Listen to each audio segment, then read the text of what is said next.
할렐루야, 반갑습니다. 저는 교회가 너무 좋아요. 오늘 또 교회가 너무 좋아서 일찍 와서 광장 한 바퀴 세계 지도를 돌고, 제가 선교사이기 때문에 세계 지도를 항상 돌아야 돼요. 그리고 교회 전체를 한번 돌았어요. 근데 저 북쪽으로 가니까 이상한 소리가 들려요. 누구는 물러가라, 이런 얘기가 들려서 제가 그쪽으로 보고 속으로 그렇게 기도했습니다. 예배를 방해하는 모든 악령들은 물러갈지어다. 그리고 먼저 설교를 했어요. 너희에게는 법이 있을 줄 모르지만 너희에게 고기가 있느냐? 유대 교육은 탁월한데 그 이유가 정답을 주는 교육이 아니라 질문을 하는 교육이었어요. 그래서 예수님께서도 제자를 세우실 때 강의도 하셨지만 질문을 많이 사용하셨어요. 어떤 학자가 한 300개 넘는 질문을 하셨다고 말씀하십니다. 우리 성경에도 보면은 예수님께서 제자들을 세우실 때 질문하십니다. 너는 나를 믿느냐? 너는 내가 누구라고 생각하느냐? 내가 낳기를 원하느냐? 믿음이 적은 자여 왜 의심하느냐? 오늘 본문도 예수님께서 제자들에게 던지는 질문이고 여러분과 저에게 던지는 질문입니다. 너희에게 고기가 있느냐? 오늘 이 말씀으로 주님이 주시는 은혜를 받았으면 좋겠습니다. 1984년도에 27살 되는 그렉 에버시라는 젊은 청년이 습관에 따라서 집을 떠나서 조깅을 갑니다. 운동하기 위해서 길을 떠나서 가는데 하늘에서 무엇인가 직통으로 떨어졌어요. 나무 위에 앉았던 비둘기 배설물이 그 머리에 뚝뚝 떨어진 것이 아니라 큰 참나무가 자기 머리 위에 뚝 떨어졌습니다. 다행히 생명에는 지장이 없었지만 졸지에 허리부터 마비가 되는 불구자가 되었어요. 오늘 말씀은 날벼락 같은 상황 속에서 오직 주님만이 우리를 회복 주시는 우리의 구원자라는 그 음성을 함께 듣는 시간입니다.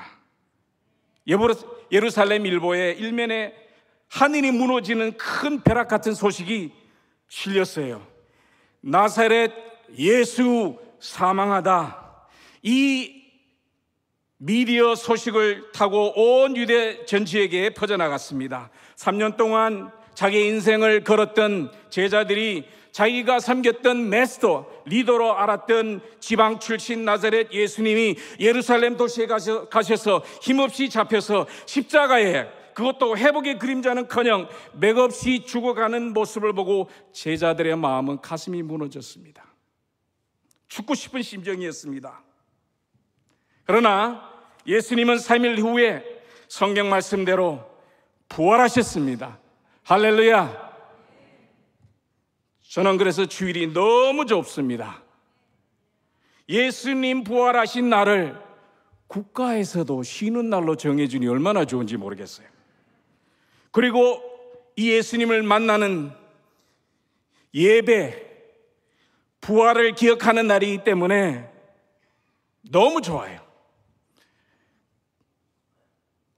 딸에게 대박이 무엇이냐고 물어봤더니, 대박이 영어로 무엇이라고 물어봤더니 영어로는 아빠 대박이 awesome이라 그래. awesome. 그래서 주일은 저에게는 awesome Sunday, 매 주일입니다. 우리 옆에 분에게 인사하겠습니다. 저는 주일이 너무 좋습니다. 한번 인사하겠습니다. 정말 좋으세요? 우리 담임 목사님, 오정현 목사님이 가지고 있는 특허가 하나 있습니다. 우리 오 목사님만 사용할 수 있는 것입니다. 목사님께서 성도 여러분에게 여러분 어떻습니까? 하면은 모든 성도님들이 좋습니다, 이렇게 대답합니다.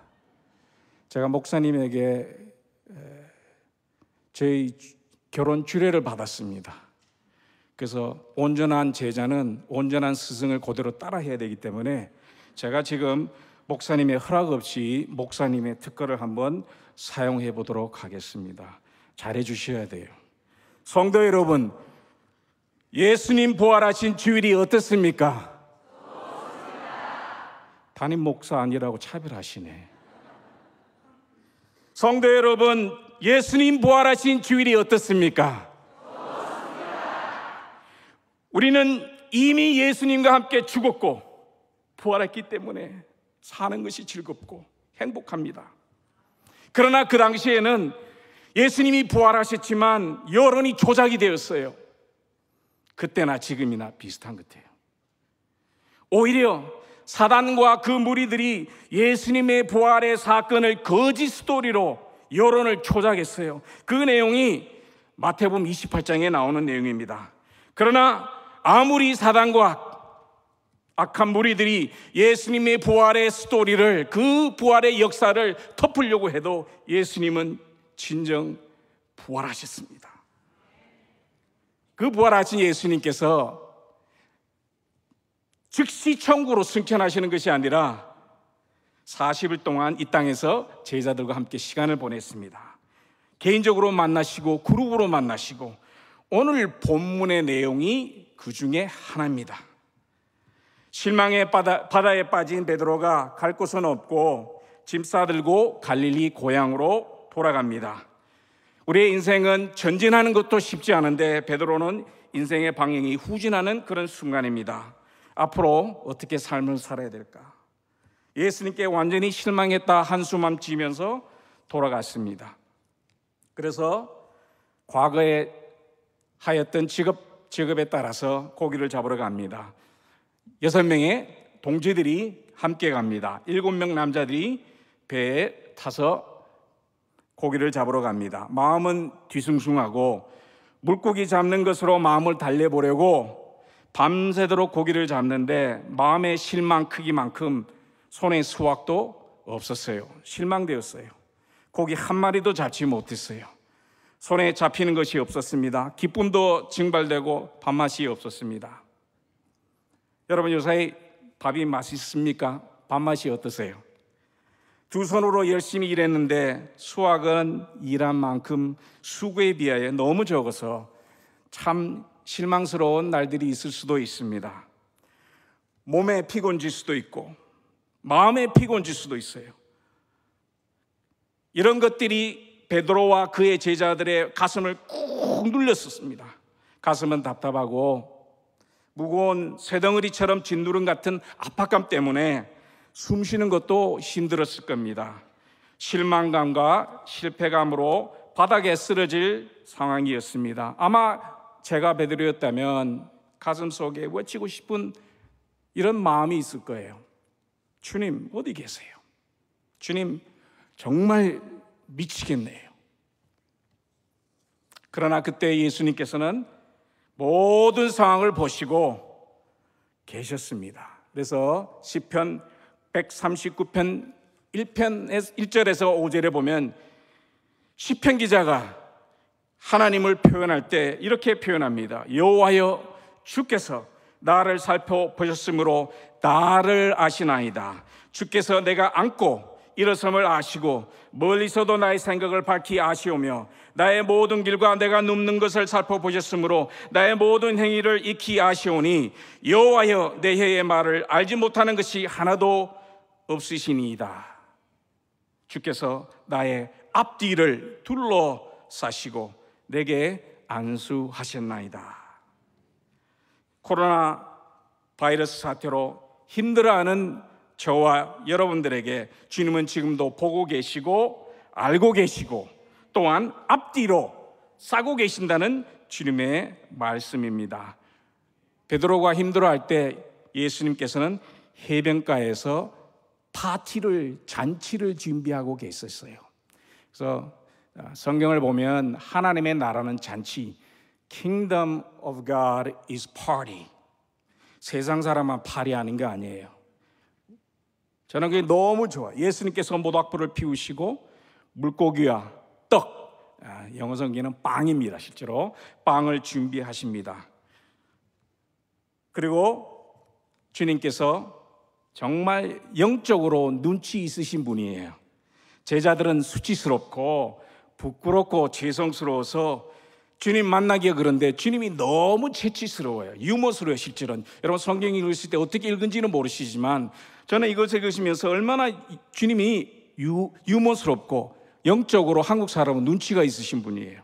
수치스러운 부끄러움 수치 때문에 고개를 들 수 없는 제자들에게 영적으로 눈치 있게 말씀하시는 주님의 음성을 들을 때 거기서 온전한 회복이 일어납니다. 그리고 예수님께서 멀리서 제자들에게 큰 소리로 얘기합니다. 얘들아 너희에게 고기가 있느냐? 파이디아 메티 프라스파기온 엑스테 Luke ơi mấy mi pla lử. 제가 방언 좀 했습니다. 첫 번째는 헬라어였고 두 번째 말은 태국말이었습니다. 이 예수님께서 제자들에게 던지는 이 질문에 예수님께서 사도 요한을 통해서 기록된 요한복음 말씀을 통해서 그때 그 제자뿐만 아니라 이 말씀을 읽은 여러분과 저에게 던지고자 하시는 주님의 음성이 달려 있어요. 세 가지가 있어요. 첫 번째, 나와 교제를 온전하게 회복하자. 주님이 얘들아 불러주셨어요. 얘들아 부르실 때 그 장소는 다른 장소가 아니라 갈릴리 바다였습니다. 처음 제자들을 불렀던 그 장소였습니다. 베드로와 요한이 3년 전 처음 주님 부르심에 응답하여 즉시 따라갔던 그 장소였습니다. 주님께서 다시 회복의 바운드리 장소에 들어가도록 하시며 그 공간이 회복의 역사장이 되었습니다. 그래서 여러분 장소가 중요합니다. 그래서 어떤 최근에 신학자 한 분이 Power of Place, Theology of Place라는 책을 쓰셨어요. 장소가 너무 중요해요. 예수님께서도 장소가 회복의 장소가 있었어요. 감람산이라는 곳인데 누가복음 22장 39절에 보면은 이런 말씀이 있습니다. 우리 한 목소리로 읽겠습니다. 시작. 예수께서 나가사 습관을 쫓아 감람산에 가심에 제자들을 쫓았더니 예수님의 회복의 장소가 있었어요. 감람산이라는 것을 습관에 따라 힘들 때 특별히 갈보리 십자가에 가셔야 되는데 어디 가겠어요? 주님 만나는 회복의 장소였습니다. 사도 바울도 동일합니다. 사도 바울에게는 세 장소가 있었습니다. 첫 번째는 다메섹의 장소입니다. 주님 만났던 그 장소인데 갈라디아서 1장 17절 보겠습니다. 한 목소리로 읽겠습니다. 시작. 또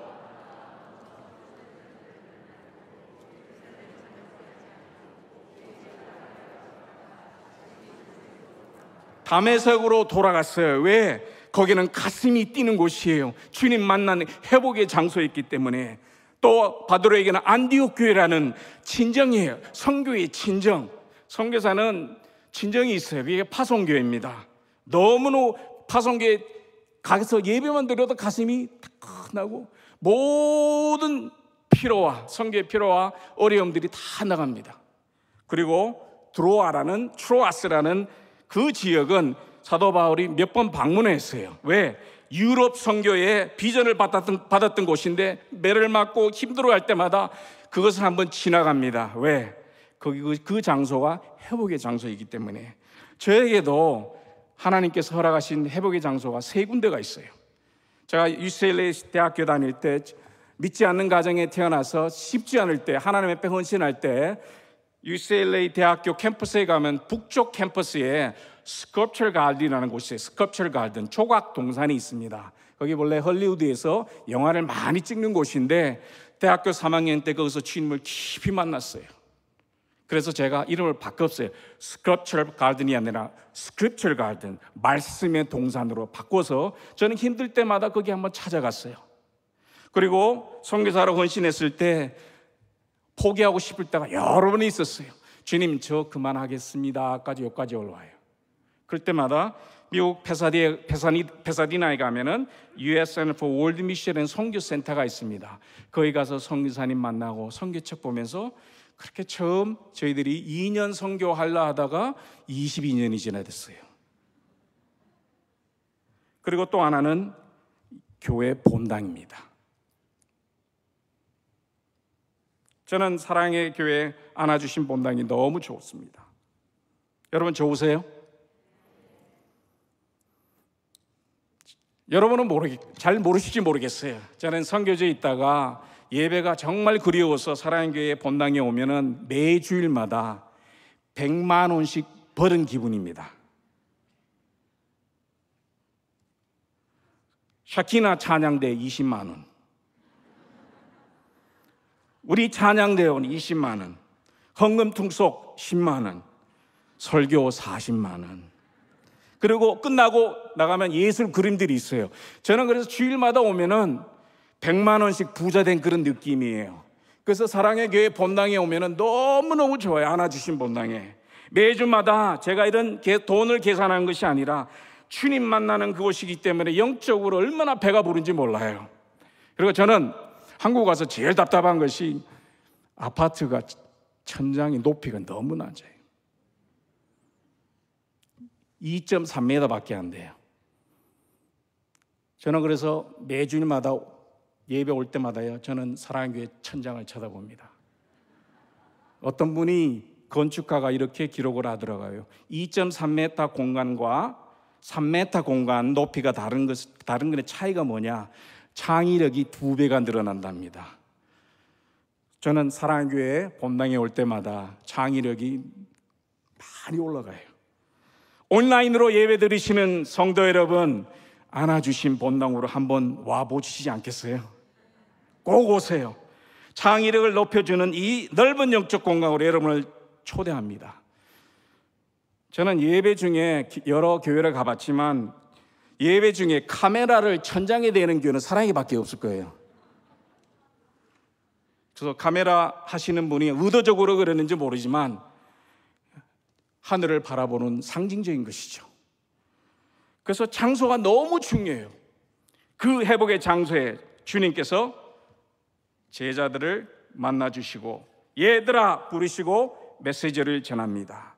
여러분 영어 성경에 보면 이렇게 적혀 있어요. 얘들아를 children. 그러니까 영어는 children이 아기들 아니면 자녀들, 본문 상황에 따라서 이제 해석이 다를 수 있습니다. 그러면 오늘 본문 얘들아 너희에게 고기가 있느냐, 이 내용을 요한복음 전체의 흐름에 따라서 제가 한번 해석을 한번 해보겠습니다. 요한복음 21장 5절을 요한복음 1장 12절에 여러분이 잘 아시는 그 내용입니다. 영접하는 자, 곧 그 이름을 믿는 자에게는 하나님의 자녀가 되는 권세를 주셨으니, 여기도 자녀라는 단어를 영어에는 children 이렇게 번역이 되어 있습니다. 그러나 헬라에는 헬라가 달라요. 테크나라고 해서 요한복음 1장 12절에서 예수님을 통해서 하나님과 온전한 자녀 관계 회복을 원하는 그 내용을 사도 요한이 오랫동안 주님 따라가면서 여러분과 저에게 잊지 말도록 요한복음 1장 12절에 적어놨습니다. 예수님을 영접하는 자에게는 하나님의 자녀가 되는 권세를 주셨어요. 예수님의 이름을 믿는 자에게는 하나님의 자녀가 되는 권세를 주셨습니다. 이것이 복음입니다. 어떤 관계보다도 하나님의 관계가 너무 중요하기 때문에 우리가 들었던 얘기지만 또 듣고 또 듣고 또 들어야 돼요. 그래서 성경에는 복음이 4개나 있어요. 하나만 주시지. 4복음서가 있잖아요. 저는 이 본문을 들을 때마다 가슴이 뜁니다. 나 같은 죄인을 주님께서 하나님의 자녀로 삼아주시고 특권을 주셨는데, 저는 한국에서 태어나서 불교 집안에서 자랐습니다. 15살까지 예수님을 몰랐습니다. 15살에 미국 가서 예수님을 만나서 하나님의 자녀가 되었어요. 제 인생의 최고 결정이었어요. 혹시 여러분 가운데 아직도 예수님을 모르고 계신다면 교회는 오시지만 성경을 손에 쥐고 계시지만 하나님의 자녀로 거듭나지 않았다면 오늘 이 말씀, 얘들아 너희에게 고기가 있느냐, 그 말씀하시기 전에 1장 12절에 하나님의 자녀가 되는 열쇠를 주셨는데, 누구든지 예수님의 이름을 믿고 영접하면 주님의 자녀가 됩니다.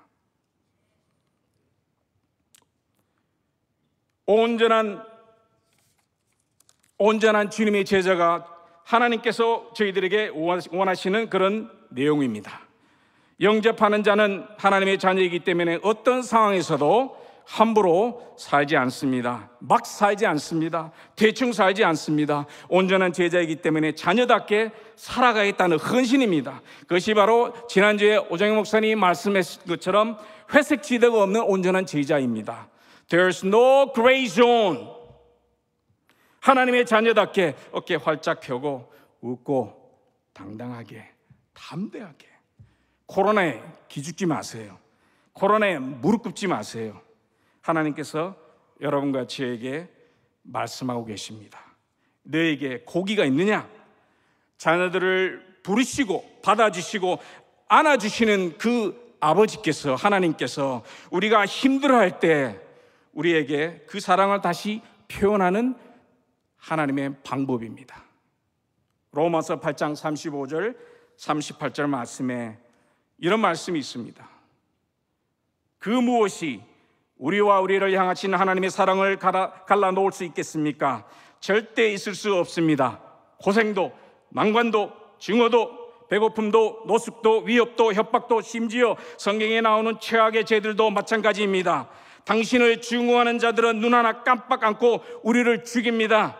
그들의 손쉬운 표정엔 우리는 하나씩 처치됩니다. 그 무엇도 우리를 동요시키지 못합니다. 예수께서 우리를 사랑하셨기 때문입니다. 나는 절대적으로 확신합니다. 그 무엇도, 산 것이든지 죽은 것이든지 천사적인 것이든지 악마적인 것이든지 현재 것이든지 장래 것이든지 높은 것이든지 낮은 것이든지 생각할 수 있는 것이든지 생각할 수 없는 것이든지 절대적으로 그 무엇도 우리를 하나님의 사랑에서 떼어놓을 수 없습니다. 우리 주 예수께서 우리를 꼭 품어 안고 계시기 때문입니다. 우리 주 예수께서 나를, 여러분을 꼭 품어 안고 계시기 때문입니다. 그러면 오늘 본문에 요한복음 21장 5절에 얘들아 너에게 고기가 있느냐, 이 뜻은 요한복음 1장 12절에 나타나는 하나님의 자녀로서 온전한 관계가 회복되었다면, 하나님의 자녀라면 거기에 걸맞는 성숙한 온전한 성숙의 회복의 길로 들어가라는 주의 음성입니다. 너희에게 고기가 있느냐, 얘들아 너희에게 고기가 있느냐. 오늘 본문에 얘들아, 이 단어는 영어에는 children에 똑같이 나와 있고요, 한국말은 얘들아 나와 있지만 그리스어에는 파요디아, 여러분이 파요디언 그 선교회를 아마 들어보신 분도 계실 것입니다. 예수님께서 제자들을 부르실 때 내가 이제 부활했으니 이제는 더 이상 어린 아이 상태에서 머물지 않고 온전한 제자로 살아가라는 주의 음성입니다. 우리 모두는 주님 앞에서는 온전한 성숙이 필요한 주일학교 어린이 같은 존재가 우리입니다. 이 제자들이 3년 동안 주님을 따라갔지만 아직도 온전한 제자 길을 가는 것은 멀어요. 겸손해야 돼요. 주님 앞에 납작 엎드려야 돼요. 오늘 이 사건을 체험한 베드로는 이 사건을 평생 잊지 않고 자기의 삶을 살아가면서 자기가 쓴 편지 마지막에 이렇게 기록하고 있습니다. 그래서 제가 이름 부르기를 베드로의 대사명, 베드로의 대계명, 대명령입니다. 베드로 후서 3장 18절 말씀입니다. 같이 읽겠습니다. 시작.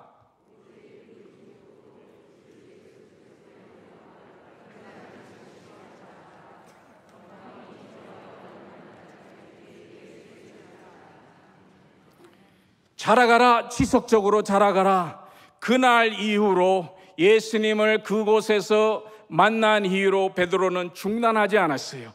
온전한 제자로 꾸준하게 성장했습니다. 저도 말씀을 전하고 제자 훈련을 하는 주님의 일꾼이지만 저도 주님의 온전한 제자를 사모하며 주님 앞에 나가는 주님의 자녀입니다. 우리를 그렇게 불러주셨어요. 그리고 주님께서 제자들을 초청합니다. 21장 12절에 보면 이런 말씀이 있습니다. 예수께서 이르시되 와서 조반을 먹으라, 아침을 먹으라, 브렉퍼스트를 먹으라. 그러면 1세기 당시에는 하루에 한 2끼 정도 먹었습니다. 조반은, 아침은 하루의 첫 끼로서 첫째 먹는 식사로서 보통 일하기 전에 먹는 식사였습니다. 주님께서 피곤한 제자들을 보시고 식사 대접을 하십니다. 여러분, 구약에다 보면 우울증 현상이 있었던 엘리야 선지자가 죽고 싶어 할 때 하나님이 어린아이 같은 행동하는 엘리야를 다루는 방법이 배불리 먹게 하였습니다. 본문도 배 위에서 지친 제자들에게 주님께서 배불리 먹여주시고 힘을 주시는 그런 내용들입니다. 그래서 저는 잘 먹는 공동체가 부흥하고 잘 먹는 다락방이 성장한다고 믿는 사람입니다. 그래서 다락방 시작하시면서 코로나 때문에 만날 수는 없지만 그런 마음으로, 그래서 저는 식사 기도할 때마다 꼭 이런 기도를 합니다. 하나님, 사랑의 교회 영가족의 식탁이 풍성하게 하여 주옵소서. 불경기가 없게 하여 주옵소서. 예수님께서 이 식당을 아침을 준비하실 때 물고기와 빵은 신학적인 의미가 있고 목회적인 의미가 있어요. 신학적으로는 예수님께서 이미 십자가 위에서 돌아가신 본인의 몸을 상징하는 것이에요. 목회적으로는 예수님께서 요한복음에 이미 나타난 빵과 떡으로 떡과 물고기로 허기진 영혼들을 먹인 주님의 목회적인 아버지의 심정, 목자의 심정을 나타내는 주님의 마음입니다. 여러분, 사단은 우리를 피곤하게 하는 전문가이지만 우리 예수님은 회복의 전문가이십니다. 주님께서 제자들에게 너희들이 나를 배반하고 너희들이 나를 모른 채 했지만 주님께서 불러주시고 예수님이 베드로와 제자에게 It's okay, 괜찮아, It's okay, 이런 메시지를 전합니다. 온전한 제자는 자신의 초한 모습과 실패와 연약한 부분을 확대하는 사람이 아니라 예수님 십자가의 덮어주심과 용서를 확대하는 사람입니다. 예수님은 에너지를 주시는 분이지 절대로 에너지를 빼어가시는 분이 아닙니다. 우리 옆에 분에게 이렇게 한번 격려하겠습니다. 예수님처럼 에너지를 주는 사람이 됩시다. 한번 격려하겠습니다.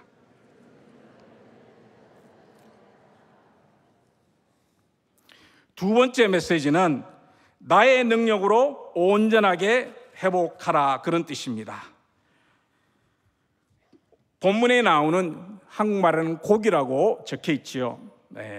헬라어에 고기라는 단어가 있어요. 여러분이 아마 차에 붙이는 그런 단어가 있는데 여기 나오는 단어는 여기 한 번밖에 나오지 않아요. 프라스파기온이라는 그런 단어인데 bite to eat, 깨물어서 먹을 수 있는 정도 양. 그래서 그 당시 갈릴리 사람들은 모두 다 이해했어요. 물고기 정도라고. 빵과 함께 먹을 수 있는 것은 물고기였기 때문에 죽음을 이기시고 부활하신 우리 예수님에게는 불가능이 없으십니다. 그들의 눈에는 물고기 한 마리도 없지만 이미 주님께서 그들을 축복하십니다. 빈 그릇 같은 인생을 주님이 채워주십니다. 빈손 들고 저와 여러분이 주님 앞에 나오기만 하면 주님이 그냥 돌려보내지 않으십니다. 요한복음 2장에다 보면 결혼식장에서 맹물을 최고 품질로 포도주로 주님이 채워주십니다. 요한복음 6장에 보면은 보리떡 5개와 물고기 2마리로 넉넉하게 채워주십니다. 거기에 보면 어린아이가 나옵니다. 그 어린아이 얘들아가 오늘 본문에 나오는 얘들아 단어와 똑같은 단어예요. 어린아이에 그것을 사용하셔서 남자만 5천 명이 넘는 큰 회복의 역사를 이루어 주셨습니다. 7명 제자가 말씀대로 순종하여 자신의 삶을 드렸더니 153마리를 잡았습니다. 한 사람당 약 22마리를 잡았는데 혼자서는 22마리 잡는 것 쉽지 않아요. 7명이 함께 순종하는 마음으로 협력해서 공동체로 153마리를 잡았는데 이것이 바로 주님이 주신 능력의 회복의 시간이었습니다. 2020년 작년에 1월 달에 저희들이 태국에 있었습니다. 저희들이 1월에 일주일 한 10일 정도 아팠어요. 심히 아팠는데 지금 생각해 보니까 그때 코로나 바이러스에 걸린 것 같아요. 너무 힘들고 숨쉬기도 허파가 숨쉬기도 힘들고 열은 많이 나고 병원에 가지 않고 기도하고 주님이 치료해 주셨는데 그 당시에도 저희들이 사역할 일이 많았어요. 신학교 수양회 강사로 섬겨야 되지. 끙끙 앓다가 주님께서 회복해 주셔서 마스크 쓰고 설교 2박 3일 동안 했습니다. 주님께서 완전히 회복해 주셨어요. 저희들에게 이런 역사를 주님께서 주십니다. 그리고 제자들에게 물고기가 그물에 잡힌 것을 보면서 펄떡펄떡거리는 그 신앙처럼 여러분의 신앙도 제 신앙도 펄떡펄떡이는 회복이 있기를 주의 이름으로 간절히 바랍니다. 그리고 물고기를 153마리 작은 것뿐 아니라 영어 성경에 보면 한국에 큰 물고기 153마리라는 뜻은 많은 열매와 좋은 열매입니다. 온전한 제자는 한쪽만 선택하는 것이 아니라 양과 질을 모두 선택합니다. 우리 모두는 많은 열매와 좋은 열매를 맺는 주님의 온전한 제자가 되기를 간절히 바랍니다. 그 주님께서 세 번째로 내가 얘들아 너희에게 고기가 있느냐, 이 뜻은 나를 위한 사명을 온전히 회복하라. 하나님이 여러분과 저에게 불러주신 그 사명을 완전히 회복하라는 주님의 음성입니다. 너희가 이제 고기가 있느냐라는 질문에 예수님께서 전달하고 싶은 것은 사명은 우리 힘으로 되는 것이 아니라 우리 실력으로 되는 것이 아니라 오직 주님의 능력으로 가능하다는 것을 말씀하시는 것입니다. 물고기 잡는 것도 우리 힘으로 안 되는데 사명은 분명히 주님의 힘으로 해야 되는 것입니다. 저에게 예쁜 딸이 있습니다. 미녀입니다. 26살인데 미녀, 미국 여자입니다. 미국에서 태어나서 작년 3월 30일 날 전화가 왔어요. 떠나기 전에 미국에서 한국 들어오기 전에 아빠에게 당부하는 말이에요. 아빠, 한국 가면 겸손해. Dad, stay humble. 아빠, 사람들이 아빠 존경하고 칭찬하면 조심해. 아빠는 별로 중요한 사람이 아니야. 예수님이 중요한 분이기 때문에. 딸 잘 키웠죠. 그 얘기를 들으며 딸은 아빠를 걱정해서 하는 얘기지만 주님이 나에게 주신 음성은 나의 아들 대순아, 사명대로 예수님을 위한 사명대로 살아라는 음성을 딸을 통해서 주셨어요. 여러분, 물고기 잡는 것이 나쁜 건 아니죠, 제자들이. 그러나 그것이 차선일 때는, 사명의 삶이 아닐 때는 하나님이 기뻐하시는 길이 아니죠. 오늘 제자들에게 얘들아 너에게 고기가 있느냐, 이 말씀 속에 주님께서 던지는 음성은 사명대로 돌아가라.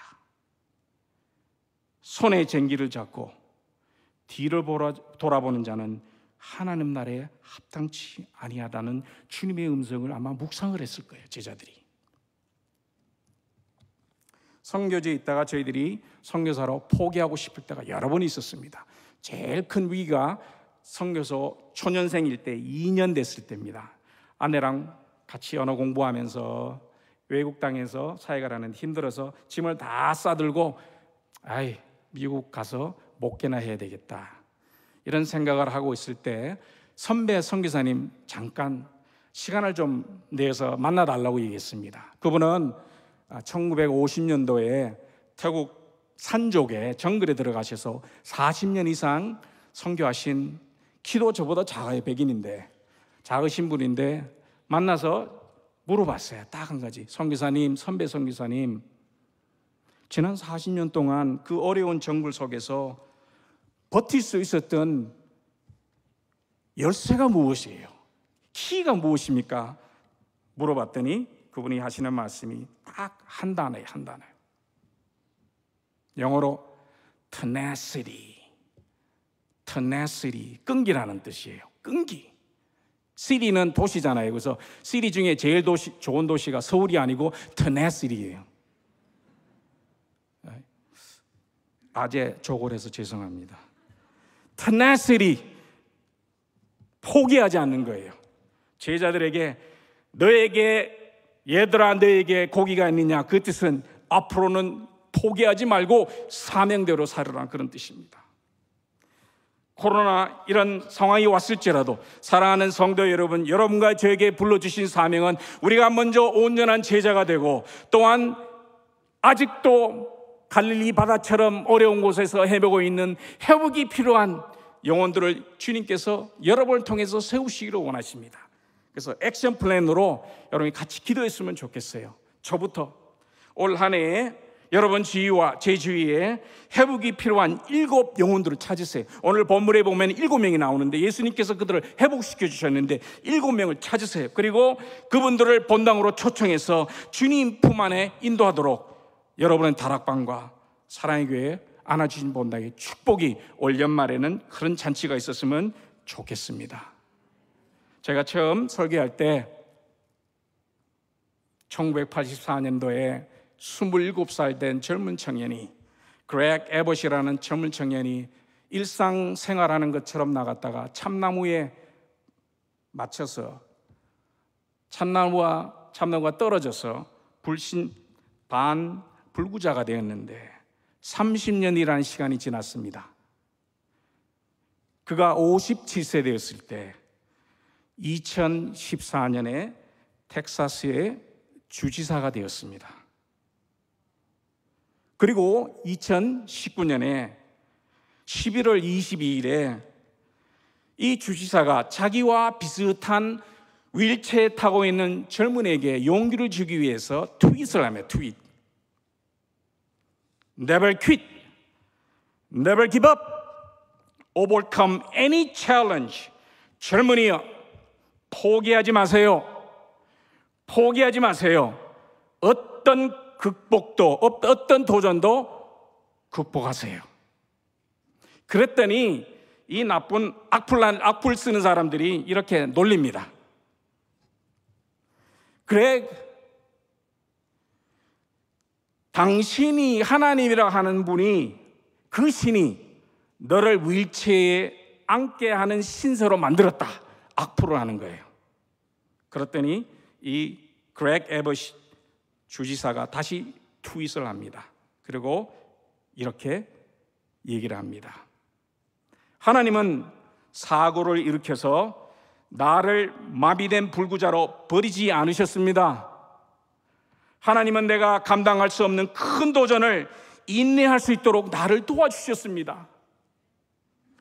나의 삶은 하나님의 영광을 드러내는 간증입니다. 나의 젊음이 반쪽으로 박살났을 때 나를 텍사스 주지사로 비상하도록 세워주셨습니다. 그 다음 마지막 말이 걸작이에요. With God all is possible. 하나님과 함께하면 모든 것이 가능합니다.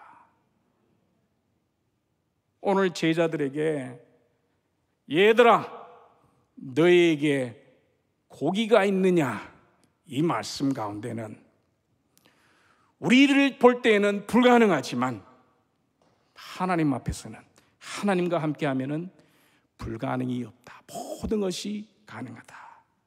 이 음성을 그 당시 7명 제자뿐만 아니라 코로나 사태에 있는 사랑의 교회 교인들뿐만 아니라 한국 교회와 모든 세계 교회 주님이 주시는 음성입니다. With God, all is possible. 하나님과 함께하면 불가능이 없습니다. 하나님 이런 축복으로 코로나를 너끈히 감당하는 주의 온전한 제자가 되었으면 좋겠습니다. 기도하겠습니다. 주여, 부활하신 예수님의 능력으로 빈 그물 같은 우리 인생을 채워주시고 회복하여 주옵소서, 치유하여 주옵소서. 또한 이 시대의 회복을 위하여 주여, 저희들이 여기 있사오니 저희를 마음껏 제자 7명처럼 사용하여 주옵소서. 부족하지만 온전한 제자가 되겠습니다. 부활하시고 회복을 주시는 예수님의 이름으로 기도드립니다. 아멘.